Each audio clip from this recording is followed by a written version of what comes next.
ভাবুন তো, পৃথিবীতে একটি দেশ আছে যেখানে মানুষ কখনো ফেসবুক ব্যবহার করেনি, গুগল কি জিনিস তা জানে না, এমনকি বাইরের দুনিয়া কেমন সে সম্পর্কেও তাদের কোনো ধারণা নেই। একটি দেশ যেখানে প্রতিটি নাগরিককে দিনের প্রতিটি মুহূর্ত রাষ্ট্র নির্ধারণ করে দেয়। একটি দেশ যাকে বলা হয় পৃথিবীর সবচেয়ে রহস্যময় কারাগার। হ্যাঁ, এটাই উত্তর কোরিয়া। রাতে মহাকাশ থেকে তাকালে দক্ষিণ কোরিয়া আলোয় ঝলমল করে, আর তার পাশেই অন্ধকারে ডুবে থাকে উত্তর কোরিয়া।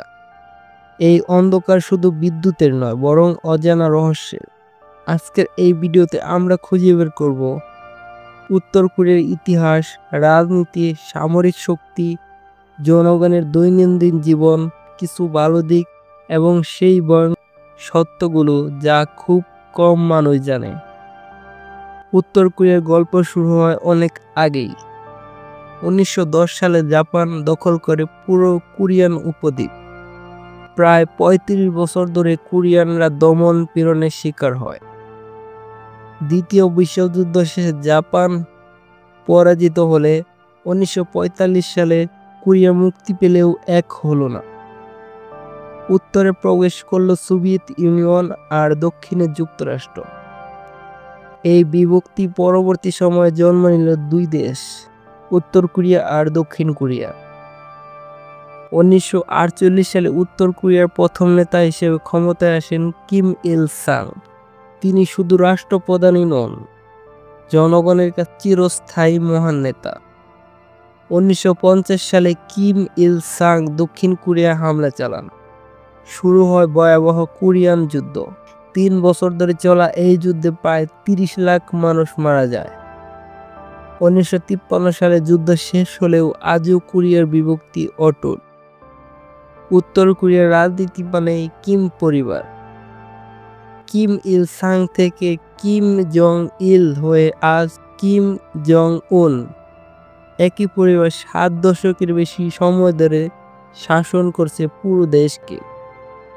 এখানে নির্বাচন আছে বটে, কিন্তু ভোট দেওয়ার মতো কোনো প্রার্থী নেই। সবাই ভোট দেয় একই ব্যক্তিকে, শাসক দলের প্রার্থীকে। রাষ্ট্রের দর্শন হল জুচে, অর্থাৎ নিজের উপর নির্ভরশীলতা। সরকার দাবি করে এই নীতি দেশকে শক্তিশালী করেছে, কিন্তু বাস্তবে এই নীতি দেশটিকে পুরো পৃথিবী থেকে বিচ্ছিন্ন করে ফেলেছে। এখানে ভিন্ন মত মানেই অপরাধ। কেউ সরকারের বিরুদ্ধে কিছু বললে শুধু সেই নয়, তার পুরো পরিবার কারাগারে চলে যায়।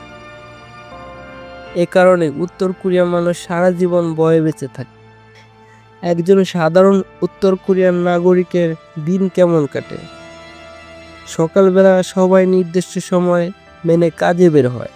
শহরের মানুষ যায় কারখানায়, গ্রামের মানুষ যায় মাঠে। তাদের প্রতিটি কাজ, প্রতিটি মুহূর্ত সব রাষ্ট্র নির্ধারণ করে দেয়। তবে শুধু নেতিবাচক দিকই নয়, কিছু ইতিবাচক দিকও রয়েছে উত্তর কোরিয়ার। অপরাধের হার এখানে নেই বললেই চলে। মাদক ব্যবহার প্রায় শূন্য। শিক্ষা ও স্বাস্থ্য ব্যবস্থা একদম ফ্রি। জনগণ অত্যন্ত শৃঙ্খলাবদ্ধ। জাতীয় উৎসব ও সামরিক প্যারেড নিখুঁতভাবে সাজানো, যা অনেককে মুগ্ধ করে। তাহলে বলা যায় কঠিন জীবনযাত্রার মাঝেও কিছু ভালো দিক আছে এখানে। উত্তর কোরিয়ার সবচেয়ে বড় শক্তি হলো এর সেনাবাহিনী। বিশ্বের অন্যতম বড় সেনাবাহিনী রয়েছে এখানে। প্রায় 10 লাখ সক্রিয় সেনা আর মিলিয়নেরও বেশি রিজার্ভ সৈন্য। তাদের ক্ষেপণাস্ত্র আর পারমাণবিক কর্মসূচি সারা বিশ্বে অত্যন্ত আতঙ্ক সৃষ্টি করেছে। প্রতিবার মিসাইল পরীক্ষা চালানোর খবর ছড়িয়ে পড়লে পুরো বিশ্ব উদ্বিগ্ন হয়ে ওঠে। উত্তর কোরিয়ার অর্থনীতি। রাষ্ট্রীয় নিয়ন্ত্রণে চলে পুরো অর্থনীতি। কৃষি, শিল্প, ব্যবসা সবকিছু রাষ্ট্র নির্ধারণ করে। 1990 এর দশকে ভয়াবহ দুর্ভিক্ষে লাখ লাখ মানুষ মারা যায়। আজও খাদ্য সংকট নিত্যদিনের সঙ্গী। আন্তর্জাতিক নিষেধাজ্ঞার কারণে দেশটি বাণিজ্যে খুব পিছিয়ে পড়েছে। উত্তর কোরিয়ার সংস্কৃতি বিশ্বের কাছে রহস্যময়। জাতীয় উৎসব, গণনৃত্য আর বিশাল সামরিক প্যারেড সবকিছু নিখুঁত শৃঙ্খলায় সাজানো। এই অনুষ্ঠানগুলো শুধু বিনোদন নয়, বরং জনগণের ভেতরে দেশপ্রেম জাগিয়ে তোলার জন্য ব্যবহার করা হয়। উত্তর কোরিয়া আন্তর্জাতিকভাবে অনেকটা একঘরে, তবে চীন ও রাশিয়া তাদের বড় সহযোগী। অন্যদিকে আমেরিকা ও দক্ষিণ কোরিয়ার সঙ্গে সম্পর্ক সবসময় টানটান।